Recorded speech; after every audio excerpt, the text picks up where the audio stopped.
પહેલેથી લઈ નહીં બધું પ્રશ્ન કરો છો. એવં સતતયુક્તા યમ ભક્તાસ્ત્વામ પર્યુપાસતે એ ચાપ્યક્ષર મજક્તમ તેષામ કે યોગ વિત્તમાં.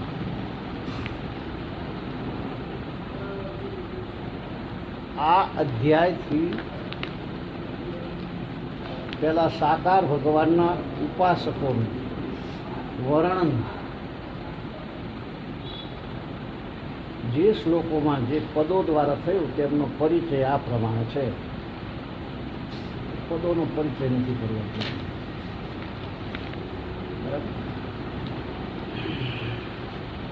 વ્યાકરણ પદછેદ એવું વધારે આવે તો આપણે બહુ જરૂર નથી. ये भक्ता एवं सततयुक्ता त्वाम पर्युपासते च ये अक्षरम अव्यक्तम अपि तेषाम योग वितमा के. ये એટલે જે ભક્તો આ પ્રમાણે 11મા અધ્યાયના 55મા શ્લોક મુજબ નિરંતર આપની ભક્તિમાં લીન રહીને નિરંતર આપની ભક્તિમાં લીન રહીને આપ સગુણ સ્વરૂપની ઉપાસના કરે છે અને બીજા ભક્તો જે કેવળ અવિનાશી નિર્ગુણ નિરાકારની ઉપાસના કરે છે, એ બંને પ્રકારના ઉપાસકોમાં ઉત્તમ યોગવેતા કોણ છે એવો અર્જુને પ્રશ્ન કર્યો કે આપના બે સ્વરૂપ નિર્ગુણ અને સગુણ એમાં ઉત્તમ યોગવેતા કોણ. હવે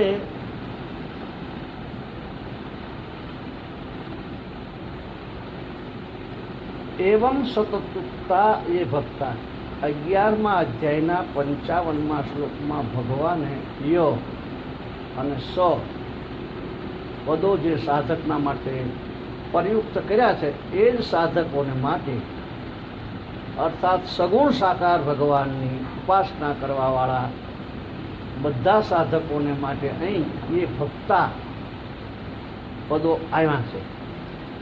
એવમ પદથી 11મા અધ્યાયના 55મા શ્લોકનો નિર્દેશ કરવામાં આવ્યો છે. હું ભગવાનનો જ છું. આ રીતે ભગવાનના થઈને રહેવું એને જ સતતયુક્ત થવું કહે છે.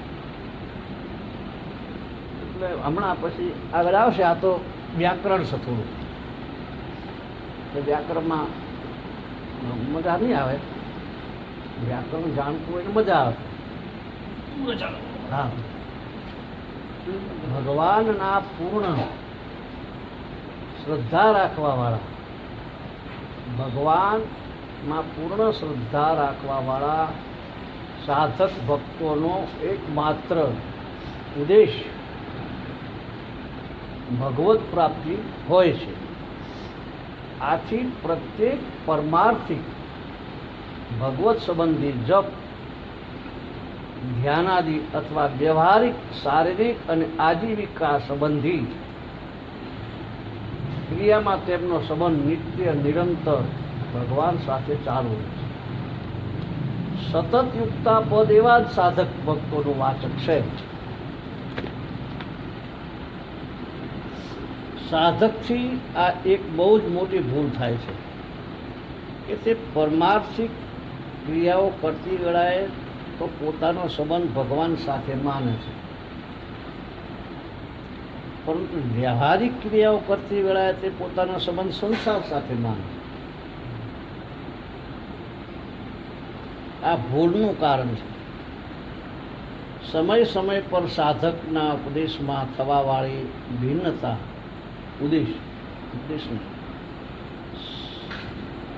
સમય સમય પર સાધકના ઉદ્દેશમાં થવાવાળી ભિન્નતા જ્યાં સુધી બુદ્ધિમાં ધન પ્રાપ્તિ, માન પ્રાપ્તિ, કુટુંબ પાલન વગેરે ભિન્ન ભિન્ન ઉદ્દેશો ચાલુ રહે ત્યાં સુધી સાધકનો સંબંધ નિરંતર ભગવાનની સાથે નથી રહેતો. જો તે પોતાના જીવનના એકમાત્ર ઉદ્દેશ ભગવત પ્રાપ્તિને બરાબર રીતે ઓળખી લે તો તેની પ્રત્યેક ક્રિયા ભગવત પ્રાપ્તિનું સાધન બની જાય. ભગવત પ્રાપ્તિનો ઉદ્દેશ બની જતા ભગવાનનું જપ, સ્મરણ, ધ્યાન વગેરે કરતી વેળાએ કે તેનો સંબંધ ભગવાન સાથે જ છે, કિંતુ વ્યવહારિક ક્રિયાઓ કરતી વેળાએ પણ તેણે નિરંતર નિત્ય નિરંતર ભગવાન સાથે જોડાયેલો છે એવું સમજવું જોઈએ.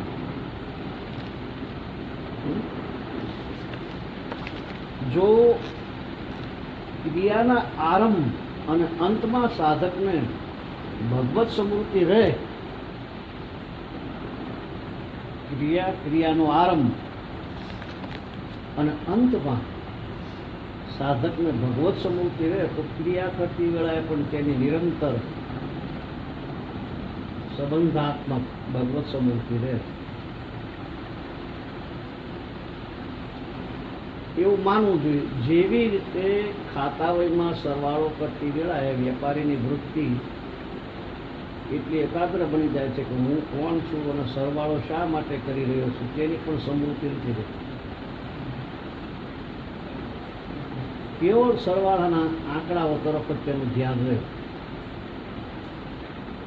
સરવાળો શરૂ કરતા પહેલા તેના મનમાં એ ધારણા રહેતી કે હું અમુક વેપારી છું, અમુક કાર્યના માટે સરવાળો કરી રહ્યો છે અને સરવાળો કરવાનું સમાપ્ત કરતા જ ફરીથી તેનામાં એ જ ભાવ પુનઃ આવી જાય છે કે હું અમુક વેપારી છું અને અમુક કાર્ય કરી રહ્યો છું. આથી જે સમયે તે તલ્લીનતાપૂર્વક સરવાળો કરી રહ્યો હોય એ સમયે પણ હું અમુક વેપારી છું, અમુક કાર્ય કરી રહ્યો છું. હું અમુક વેપારી છું અને અમુક કાર્ય કરી રહ્યો છું. આ ભાવની વિષમવૃત્તિ દેખાવા છતાં પણ વસ્તુ વિષમવૃત્તિ નથી માનવામાં આવતી. આ રીતે જો કર્તવ્ય કર્મના આરંભ અને અંતમાં સાધકનો એ ભાવ હોય કે હું ભગવાનને માટે કાર્યક્રમ કરી રહ્યો છું, એ ભાવમાં તેને થોડી પણ શંકા ન હોય તો જ્યારે તે પોતાના કર્તવ્ય કર્મને તલ્લીનતાપૂર્વક લાગી જાય છે તે સમયે તેનામાં ભગવાનની વિષમુક્તિ દેખાતી હોવા છતાં પણ વસ્તુત વિષમુક્તિ નથી માનવામાં આવતી. ભગવાન માટે જ હું કરી દઉં અને હકીકતમાં ભગવાન માટે જ થાય છે બધું.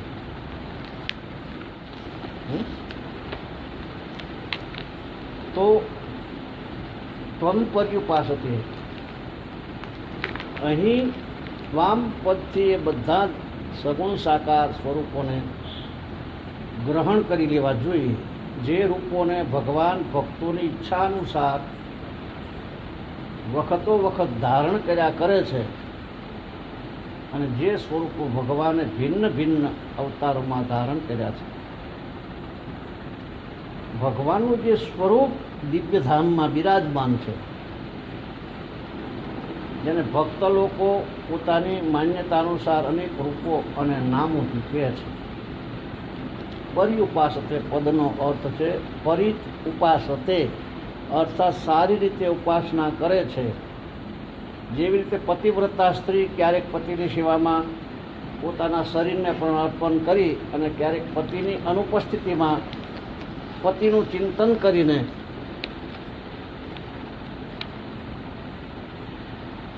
ક્યારેક પતિના સંબંધથી સાસુ સસરા વગેરેની સેવા કરીને અને ક્યારેક પતિને માટે રસોઈ બનાવતી વગેરે ઘરના કાર્યો કરીને સદા સર્વદા પતિની જ ઉપાસના કરે છે. એવી જ રીતે સાધક પણ ક્યારેક ભગવાનમાં તલ્લીન થઈને ક્યારેક ભગવાનનું જપ સ્મરણ ચિંતન કરીને ક્યારેક સાંસારિક પ્રાણીઓને ભગવાનમાં જ માનીને તેઓની સેવા કરીને અને ક્યારેક ભગવાનની આજ્ઞા અનુસાર સાંસારિક કર્મો કરીને સદા સર્વદા ભગવાનની ઉપાસનામાં લાગેલું રહે છે. આવી ઉપાસના જ સારી રીતે કરવામાં આવેલી ઉપાસના છે. એવા ઉપાસકના હૃદયમાં ઉત્પન્ન અને નષ્ટ થવાવાળા પદાર્થો અને ક્રિયાઓનું કિંચિત માત્ર પણ મહત્વ નથી. ये चाप्यक्षरम व्यक्तम એ પદ નિર્ગુણ નિરાકારની ઉપાસના કરવાવાળા સાધકોનું વાચક છે. અર્જુને શ્લોકના પૂર્વાર્ધમાં જે શ્રેણીના સગુણ સાકારના ઉપાસકોના માટે એ પદનો પ્રયોગ કર્યો છે, એ જ શ્રેણીના નિર્ગુણ નિરાકાર ઉપાસકોને માટે અહીં એ પદનો પ્રયોગ કરવામાં આવ્યો છે. અક્ષરમ પદ, અક્ષરમ પદ અવિનાશી સચ્ચિદાનંદ ઘન પરબ્રહ્મનું વાચક છે. એની વ્યાખ્યા આ જ અધ્યાયના 3જા શ્લોકમાં કરવામાં આવશે. જે કોઈ ઇન્દ્રિયનો વિષય નથી, જે કોઈ ઇન્દ્રિયનો વિષય નથી તેને અવ્યક્ત કહે છે. અવ્યક્તમ પદ સાથે અક્ષરમ વિશેષ પણ આપવામાં આવ્યું છે. આથી આ પદ નિર્ગુણ નિરાકાર બ્રહ્મવાચક છે. એની વ્યાખ્યા આ જ અધ્યાયના 3જા શ્લોકમાં કરવામાં આવશે. અપી પદથી એવો ભાવ પ્રતીત થાય છે કે અહીં સાકાર ઉપાસકોની તુલના એ જ નિરાકાર ઉપાસકોની સાથે કરવામાં આવી છે કે જેઓ કેવળ નિરાકાર બ્રહ્મને શ્રેષ્ઠ માને તેની ઉપાસના કરે છે. તેષામ યોગ વિત્તમાં અહીં તેષામ પદ સગુણ અને નિર્ગુણ બંને પ્રકારના ઉપાસકો માટે આવ્યું છે. આ જ અધ્યાયના 5મા શ્લોકમાં તેષામ પદ નિર્ગુણ ઉપાસકોને માટે આવ્યું છે, જ્યારે 7મા શ્લોકમાં તેષામ પદ સગુણ ઉપાસકોના માટે આવ્યું છે. તો આ પદોથી અર્જુનનો અભિપ્રાય એ છે કે આ બે પ્રકારના સાધકોમાં કયા શ્રેષ્ઠ છે, સગુણ અને નિર્ગુણ. એમાં શ્રેષ્ઠ કયા એવો અર્જુન પ્રશ્ન કરે. સાકાર અને નિરાકારના ઉપાસકોમાં શ્રેષ્ઠ કોણ છે? તો અર્જુનના આ પ્રશ્નનો ભગવાને જે ઉત્તર આપ્યો છે તેના ઉપર ગહન વિચાર કરવાથી અર્જુનના પ્રશ્નની મહત્તાને જાણી શકાય છે. જેમ કે આ અધ્યાયના 2જા શ્લોકથી 14મા અધ્યાયના 20મા શ્લોક સુધી ભગવાન સતત બોલતા જ ગયા છે. 73 શ્લોકનું આટલું લાંબુ પ્રકરણ ગીતામાં એકમાત્ર આ જ છે. એનાથી સ્પષ્ટ પ્રતીત થાય છે કે ભગવાન આ પ્રકરણમાં કોઈ અત્યંત મહત્વપૂર્ણ વાત સમજાવવા ઈચ્છે છે. સાધકોને સાકાર અને નિરાકાર સ્વરૂપોને એકતાનો બોધ થાય તેનામાં હૃદયમાં આ બંને સ્વરૂપોને પ્રાપ્ત કરવાવાળા સાધનોનું સાંગોપાંગ રહસ્ય પ્રગટ થાય.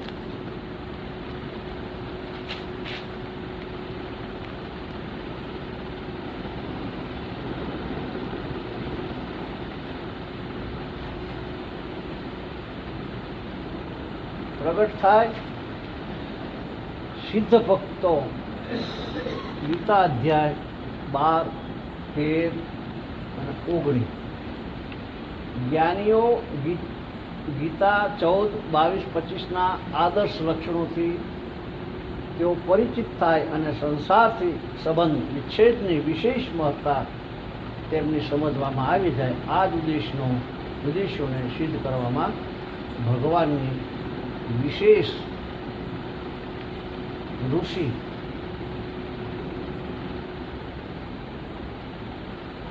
માલુમ પડે છે.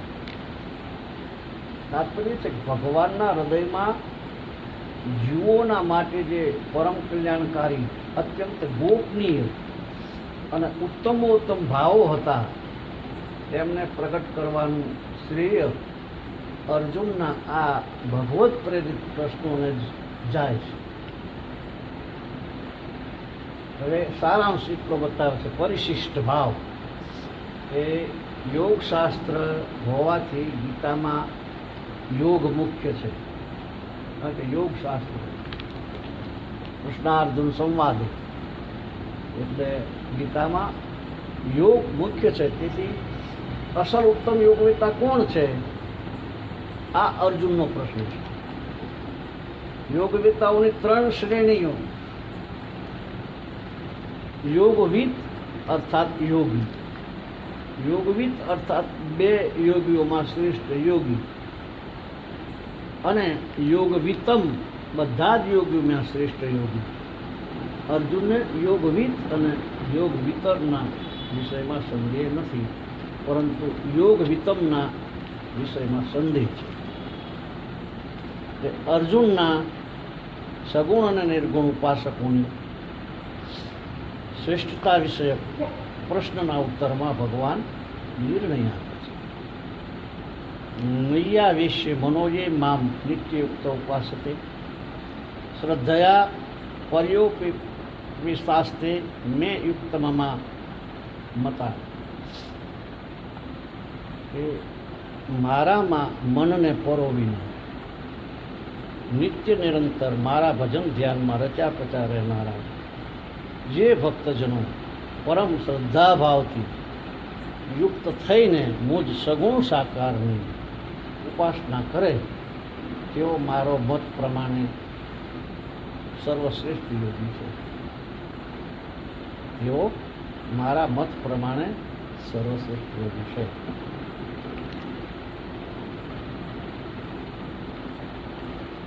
હવે ભગવાનને બરાબર આ જ નિર્ણય અર્જુનના વિના પૂછે 6ઠ્ઠા અધ્યાયમાં 47મા શ્લોકમાં આપી દીધો હતો. પરંતુ એ વિષયમાં અર્જુનનો પ્રશ્ન ન હોવાને કારણે તેઓ એ નિર્ણયને પકડી ન શક્યા. કારણ કે પોતાનો પ્રશ્ન ન હોવાથી સાંભળેલી વાત પણ પ્રાય લક્ષમાં નથી આવતી. એટલા માટે એમણે આ અધ્યાયના પહેલા શ્લોકમાં આવો પ્રશ્ન કર્યો. આ રીતે પોતાના મનમાં કોઈ વિષયને જાણવાની પૂર્ણ અભિલાષા અને ઉત્કંઠાના અભાવમાં પોતાનો પ્રશ્ન ન હોવાને કારણે સત્સંગમાં સાંભળેલી અને શાસ્ત્રોમાં વાંચેલી સાધના સંબંધી માર્મિક અને મહત્વપૂર્ણ વાતો પ્રાય સાધકોમાં લક્ષમાં આવતી નથી. અને મહત્વપૂર્ણ વાતો પ્રાય સાધકોના લક્ષ્યમાં નથી આવતી. જો એ જ વાત તેમના દ્વારા પ્રશ્નના ઉત્તર રૂપે સમજાવવામાં તો તેઓ તેને પોતાને માટેની વિશેષ રૂપે કહેવાયેલી માનીને શ્રદ્ધાપૂર્વક ગ્રહણ કરી. તેઓ સાંભળેલી અને વાંચેલી વાતને પોતાના માટેની ન સમજીને તેની ઉપેક્ષા કરે છે. જોકે તેમનામાં એ વાતના સંસ્કાર સામાન્ય રૂપે રહે છે, જે વિશેષ ઉત્કંઠા થવાથી જાગૃત પણ થઈ શકે. આથી સાધકોએ તેઓ જે વાંચે અને સાંભળે તેને પોતાનું માટેનું જ માનીને જીવનમાં ઉતારવાની ચેષ્ટા કરવી જોઈએ. તે મયાવેશ્ય મનોયે મામ નિત્યયુક્ત ઉપાસતે. મન ત્યાં જ લાગે છે જ્યાં પ્રેમ હોય, અને પ્રેમ હોય તેનું ચિંતન આપમેળે થાય. મોટુંનું ચિંતન આપમેળે થાય.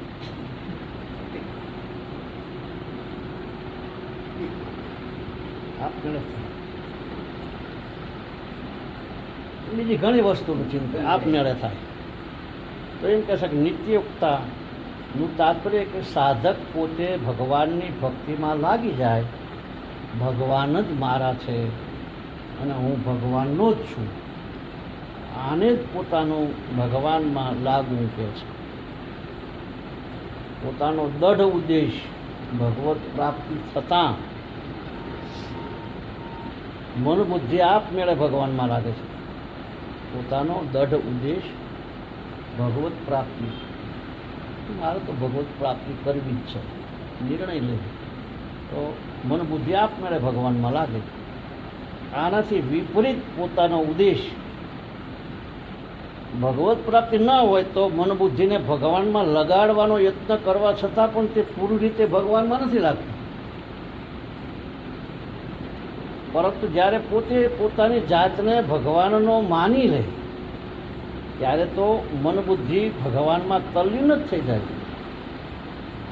પોતે કર્તા છે અને મન બુદ્ધિ કરણો છે. પોતે કર્તા છે અને મન બુદ્ધિ કરણો છે. કરણો કર્તાને જ આશ્રિત રહે છે. કરણો જે રહ્યા એ કર્તાને આશ્રિત જ રહે છે.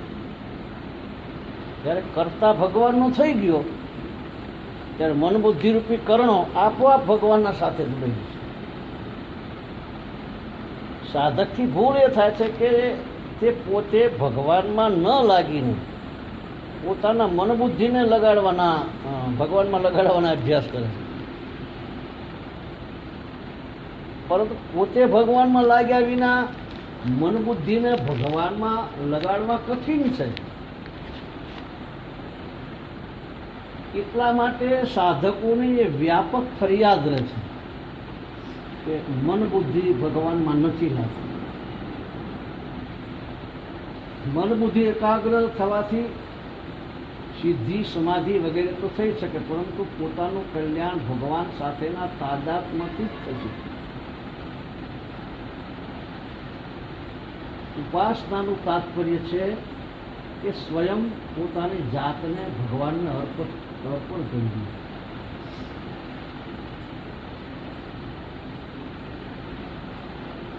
હું ભગવાનનો જ છું અને ભગવાનને અર્પિત કરવાથી નામ જપ ચિંતન ધ્યાન સેવા પૂજા વગેરે શાસ્ત્ર વિહિત ક્રિયા માત્ર આપોઆપ ભગવાનના માટે જ થાય. શરીર પ્રકૃતિનો અને જીવ પરમાત્માનો અંશ છે. શરીર પ્રકૃતિનો અંશ, જીવ પરમાત્માનો અંશ. પ્રકૃતિના કાર્ય શરીર ઇન્દ્રિયો મન બુદ્ધિ અને અહમ સાથે તાદાત્મ્ય મમતા અને કામના ન કરીને કેવળ ભગવાનને જ પોતાના માનવાવાળો એમ કહી શકે છે કે હું ભગવાનનો છું અને ભગવાન મારા છે એવું કહેવા કે માનવાવાળો ભગવાન સાથે કોઈ નવો સંબંધ નથી જોડતો. ચેતન અને નિત્ય હોવાને કારણે જીવનો ભગવાનની સાથે સંબંધ સ્વતઃ સિદ્ધ છે. કિંતુ એ નિત્ય સિદ્ધ વાસ્તવિક સંબંધને ભૂલી અને જીવે પોતાનો સંબંધ પ્રકૃતિ તેમજ તેના કાર્ય શરીર સાથે માની લીધું, જે અવાસ્તવિક છે. આથી જ્યાં સુધી પ્રકૃતિ સાથે માનેલો સંબંધ છે ત્યાં સુધી ભગવાન સાથે પોતાનો સંબંધ માનવાની આવશ્યકતા છે. પ્રકૃતિ સાથે માનેલો સંબંધ તૂટતા ભગવાન સાથે પોતાનો વાસ્તવિક અને નિત્ય સિદ્ધ સંબંધ પ્રગટ થઈ જાય, તેની સમૃદ્ધિ પ્રાપ્ત થઈ જાય. અર્જુન 18મા અધ્યાયમાં નષ્ટો મોહ સમૃદ્ધિ લબ્ધવા 73મો શ્લોક. જડતા પ્રકૃતિની સન્મુખ થવાને કારણે અર્થાત તેનાથી સુખભોગ કરતો રહેવાને કારણે જીવ શરીર સાથે હુંપણાનો સંબંધ જોડી લે. અર્થાત હું શરીર છું એવું માની લે છે. આ રીતે શરીર સાથે માનેલા સંબંધના કારણે તે વર્ણ, આશ્રમ, જાતિ, નામ, વ્યવસાય તથા બાળપણ જવાની વગેરે અવસ્થાઓને સ્વાભાવિક રૂપથી પોતાના જ માનતો રહે છે. અર્થાત પોતાને તેમનાથી અલગ નથી માનતો. વિજાતીય શરીર અને સંસારની સાથે જીવે ભૂલથી બાંધેલા સંબંધની માન્યતા પણ એટલી દઢ રહે છે કે વિના યાદ કરે સદા યાદ રહે છે. જો તે પોતાના સજાતીય ચેતન અને નિત્ય પરમાત્માની સાથે પોતાના વાસ્તવિક સંબંધને ઓળખી લે તો કોઈ પણ અવસ્થામાં પરમાત્માને નથી ભૂલી શકતા. પછી ઉઠતા, બેસતા, ખાતા, પીતા, સૂતા, જાગતા હરેક સમય પ્રત્યેક અવસ્થામાં ભગવાનનું સ્મરણ ચિંતન આપોઆપ થવા લાગે. જે સાધકનો ઉદ્દેશ સંસારિક ભોગોનો સંગ્રહ અને તેમનાથી સુખ લેવાનું નથી, પણ એકમાત્ર પરમાત્માને પ્રાપ્ત કરવાનો જ છે. તેના દ્વારા ભગવાન સાથે પોતાના સંબંધની પહેચાન શરૂ થઈ ગઈ છે એવું માની લેવું જોઈએ. આ સંબંધની પહેચાન થયા પછી સાધકમાં મન, બુદ્ધિ, ઇન્દ્રિયો, શરીર વગેરે દ્વારા સંસારી ભોગ અને તેમનો સંગ્રહ કરવાની ઈચ્છા બિલકુલ નથી. વાસ્તવમાં જીવ એકમાત્ર ભગવાનનો હોવાથી તે જેટલા અંશમાં પ્રકૃતિથી સુખ ભોગ પ્રાપ્ત કરવા ઈચ્છે છે, એટલા જ અંશમાં તેણે આ ભગવત સંબંધને દૃઢતાપૂર્વક નથી પકડ્યો. એટલા અંશમાં તેનો હું આપણે ઘણી વખત આપણે વાત થાય છે મન હજુ 10% લાગ્યું છે, 90% હજુ મન લાગ્યું. એટલા અંશમાં તેને પ્રકૃતિની સાથે સંબંધ છે. એટલા માટે સાધકે પ્રકૃતિથી વિમુખ થઈને પોતાની જાતને કેવળ ભગવાનની જ માનવી જોઈએ, તેમની જ સન્મુખ થઈ જવું જોઈએ. શ્રદ્ધયા પરયોપેતાસ્તે મે યુક્ત તમામતા, એટલે સાધકની શ્રદ્ધા ત્યાં જ હશે જેને તે સર્વશ્રેષ્ઠ સમજશે. શ્રદ્ધા થતાં અર્થાત બુદ્ધિ જોડવાથી તે પોતાના દ્વારા નિશ્ચિત કરેલા સિદ્ધાંત અનુસાર સ્વાભાવિક જીવન બનાવશે અને પોતાના સિદ્ધાંતથી કદી વિચલિત નહીં થાય. નથી કેટલા પૂજે જ્યાં પ્રેમ હોય ત્યાં મન જાય. કો વાત ને એક વાત વારંવાર મન જ્યાં પ્રેમ હશે ત્યાં જતું રહેશે. જો ભગવાનમાં પ્રેમ થઈ જશે તો મન ત્યાં જ રહે. અને જ્યાં શ્રદ્ધા હોય ત્યાં બુદ્ધિ જાય. પ્રેમમાં પ્રેમાસ્પદના સંગનું તથા શ્રદ્ધામાં આજ્ઞા પાલનનું પ્રાધાન્ય રહે. પ્રેમમાં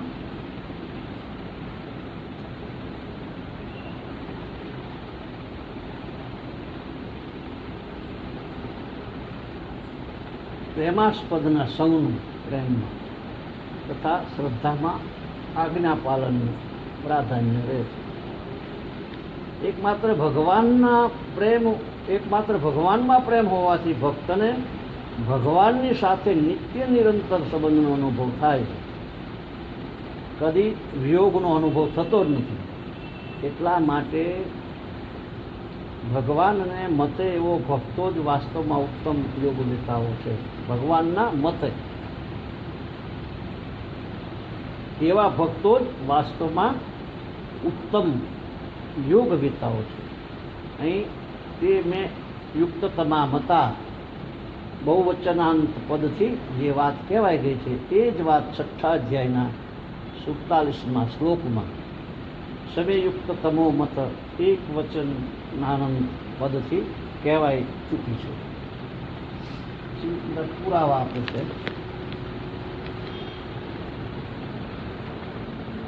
બધા ઘણા ગીતાના પુરાવા આપે સાબિત કે તું પદ સાકાર ઉપદેશ શકું છું.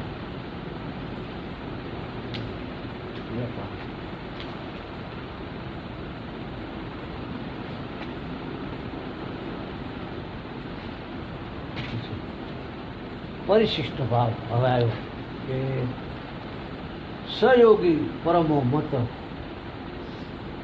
ગીતા અધ્યાય 6:32નો શ્લોક સમય યુક્તતમો મત.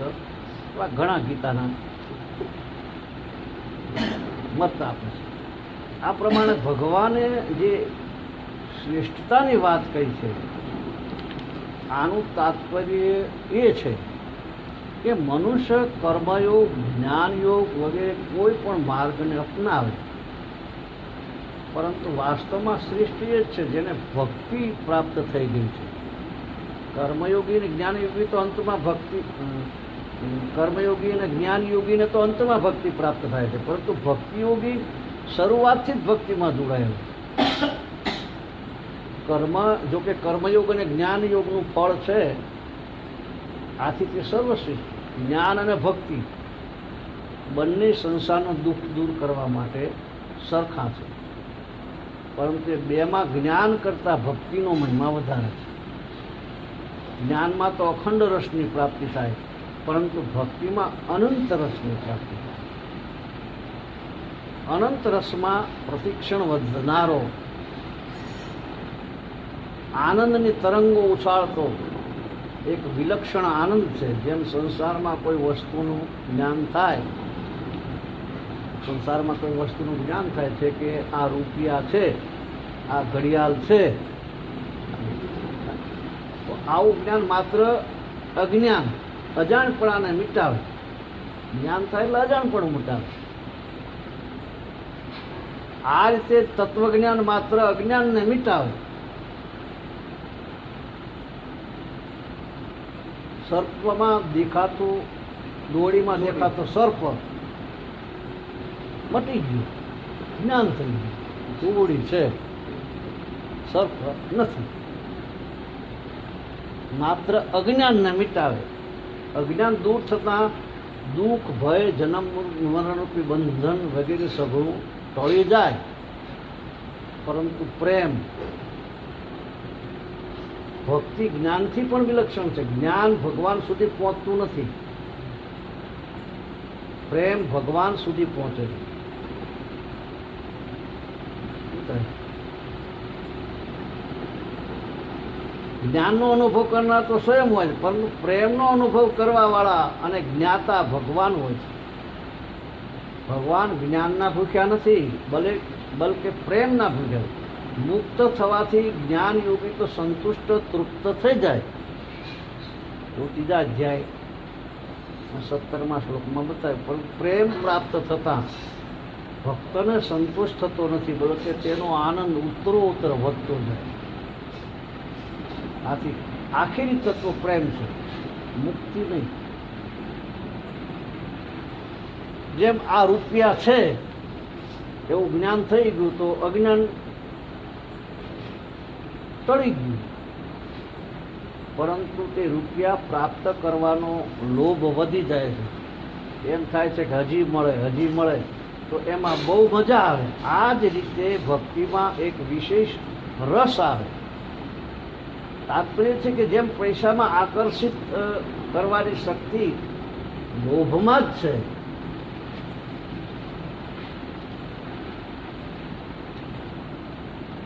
આ જ પ્રમાણે ભગવાનમાં આકર્ષિત કરવાની શક્તિ પ્રેમમાં. જ્ઞાનમાં નહીં. સંપત્તિનો લોભ તો વિશેષ પતન કરે છે, પરંતુ પ્રેમ જ્ઞાન કરતાં પણ વધારે ઉન્નત કરે છે. વસ્તુના આકર્ષણમાં જે રસ છે તે રસ વસ્તુમાં અને વસ્તુના જ્ઞાનમાં નથી. વિવેક માર્ગ જ્ઞાનમાં સત અસત બંનેની માન્યતા એકી સાથે રહેવાથી અસતની અતિ સૂક્ષ્મ સત્તા અર્થાત અતિ સૂક્ષ્મ અહમ જલ્દી જતો નથી. આ સૂક્ષ્મ અહમ અથવા અહમના સંસ્કાર મુક્ત થયા પછી પણ રહે છે. તો આ સૂક્ષ્મ અહમ જન્મ મરણ આપનાર તો બનતો નથી, પરંતુ ઈશ્વર સાથે અભિન્ન થવામાં એ બાધક બને. તેથી વિવેક માર્ગમાં જ્ઞાન યોગીઓ અને દાર્શનિકોની મુક્તિ તો થઈ શકે, પરંતુ ઈશ્વર સાથે અભિન્નતા અર્થાત પ્રેમ થઈ જાય એવો નિયમ નથી. આ સૂક્ષ્મ અહમને કારણે દાર્શનિકોમાં અને તેમના દર્શનો તત્વજ્ઞાનમાં મતભેદ રહે છે, પરંતુ વિશ્વાસ માર્ગ ભક્તિઓ આરંભથી ભક્ત એક ઈશ્વર સિવાય બીજા કોઈને સ્વતંત્ર સત્તા માનતો નથી. તેથી તે ઈશ્વરની સાથે અભિન્ન થઈ જાય છે.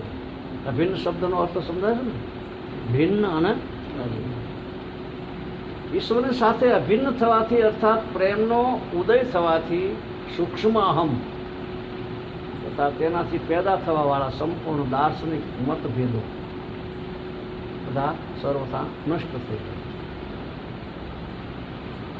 રામાયણમાં કીધું છે કે પ્રેમ ભક્તિ જલ બિન રઘુરાય અભિયંતર મલ કબહુ ન જાય. અર્થાત દ્વૈત અદ્વૈત દ્વૈતાદ્વૈત વિશિષ્ટાદ્વૈત વગેરે જેટલા પણ મતભેદ તે બધા વાસુદેવ રૂપ થઈ જાય. એ ખરેખર વાસુદેવ રૂપ જ છે. તેથી વાસુદેવ સર્વમનો અનુભવ કરનારા પ્રેમી ભક્તોના હૃદયમાં કોઈ એક મતનો સંપ્રદાયનો આગ્રહ રહેતો નથી, બલકે બધાના પ્રત્યે આદર હોય. કોઈ એક મતનો આગ્રહ ન હોવાથી તેના દ્વારા કોઈનો પણ અનાદર થતો નથી. મતલબ કે જ્ઞાનની એકતા કરતા પ્રેમની એકતા શ્રેષ્ઠ છે. જ્ઞાનમાં ભગવાન સાથેનો ફાંસલો અને ભેદ જુદાપણું તો રહેતા નથી, પરંતુ અભિન્નતા એકતા નથી થતી. પરંતુ પ્રેમમાં ફાંસલો, ભેદ અને ભિન્નતા ત્રણેય નષ્ટ થઈ જાય.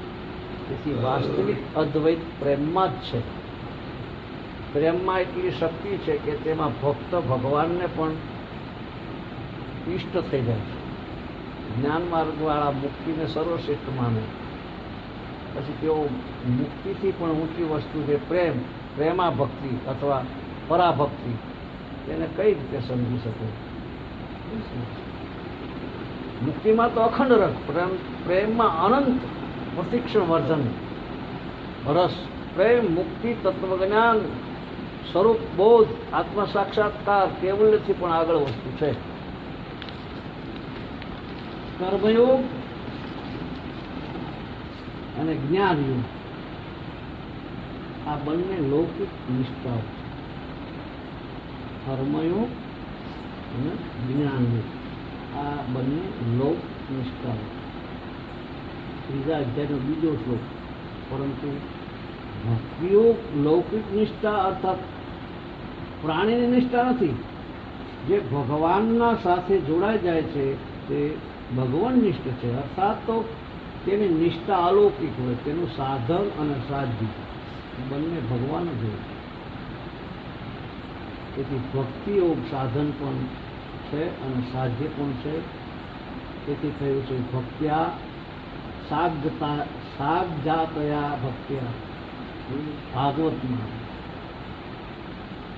અર્થાત ભક્તિથી ભક્તિ પેદા થાય.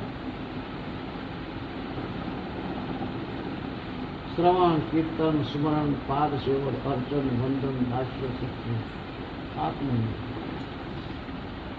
આ 9 પ્રકારની સાધન ભક્તિ છે. તેની આગળ પ્રેમ લક્ષણ ભક્તિ, સાધ્ય ભક્તિ, કર્મયોગ અને જ્ઞાનયોગ બધાની સાધ્ય. ગીતા 18મા અધ્યાયનો 54મો શ્લોકમાં આ વાત આવે છે. આ સાધ્ય ભક્તિ સર્વોપરી પાપ પ્રાપણીય તત્વ છે, પ્રાપ્ત થાય. જ્ઞાનયુગમાં સાધક સત અસતનો વિવેકને મહત્વ આપીને અસતનો ત્યાગ કરે. અસતનો ત્યાગ કરવાથી ત્યાગની અને ત્યાજ્ય વસ્તુની સત્તા ભાવરૂપે દીર્ઘકાળ સુધી સાથે રહે. તેથી જ્ઞાનયોગમાં અસતને ત્યાગ જલ્દી થતો નથી. કર્મયોગમાં આમાં સમજણ પડે તમને? જ્ઞાનયોગમાં અસતનો ત્યાગ જલ્દી થતો નથી. એનું કારણ શું? અસતનો છોડવા પ્રયત્ન જારી રહે. અસત સમરણમાં રહે. હા, એટલે મજબૂત થાય. એટલે જ્ઞાનયોગ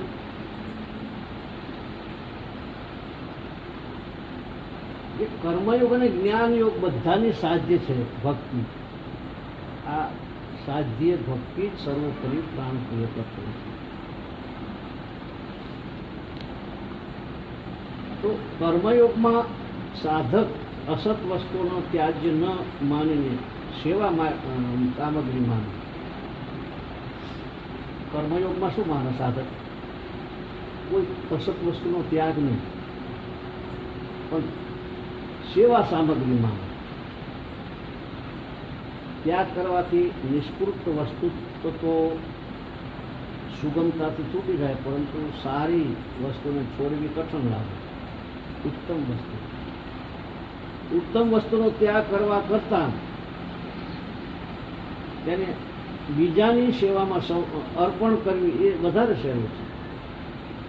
નિષ્કામ ભાવપૂર્વક તે પદાર્થોને બીજાની સેવામાં અર્પણ કરવાથી અસતનો ત્યાગ શીઘ્ર અને સુગમતાથી થઈ જાય છે. ભક્તિયોગમાં જગતને ભગવાનનું અથવા ભગવદ રૂપ માનવાથી જગત ખૂબ જલ્દી લુપ્ત થઈ જાય છે. અસત ભગવાન રહી જાય. આ પ્રમાણે જ્ઞાન યોગની તુલનામાં કર્મયોગમાં અસત જડતાનો શીઘ્ર ત્યાગ થાય છે. કર્મયોગની અપેક્ષા ભક્તિયોગમાં અસતનો શીઘ્ર ત્યાગ થાય છે, કારણ કે ભક્તમાં અસત રહેતું નથી. ઘણા દાખલા આપ્યા છે. હવે એમ કહે છે કે તેથી જ્ઞાન યોગથી કર્મયોગ શ્રેષ્ઠ છે. પશ્યોત કર્મ સંપન્ના 7 કર્મયોગો વિશિષ્ટ. ગીતા 5મા અધ્યાયનો બીજો શ્લોક એનો પુરાવો આપ્યો. કર્મયોગથી ભક્તિયોગ શ્રેષ્ઠ છે. યોગી નામથી સર્વેશામ મદગતેનાંતરાત્માના શ્રદ્ધાવાન ભજંતો જે મામ સમે યુક્તમો મત. ગીતા 6ઠો અધ્યાય 47નો શ્લોક. તો સર્વશ્રેષ્ઠ પ્રેમને બતાવી ભક્તિને, અને આ શ્લોક પૂરો કરે છે. પછી ત્રીજો અને ચોથો શ્લોક જે છે, આગળ ભગવાન શું કહેવા માગે છે એ આપણે પછી સમજશું. સદગુરુ ભગવાન કી જય. ભક્તિ માં કોઈ બાકી નથી રહે. જ્ઞાનમાં અહમ રહે. જ્ઞાનમાં શરીર સાથે સંબંધ છૂટી જાય, પરમાત્મા સાથે સંબંધ જોડાતો નથી. ભક્તિ તો ઓલો સમજતા ને સવારે બહુ માથા કૂટતું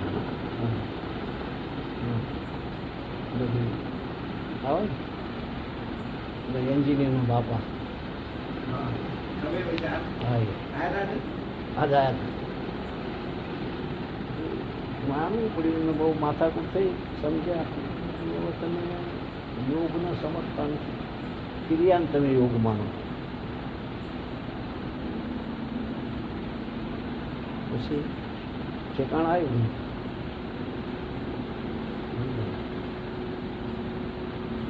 સદગુરુ દેવ કી જય.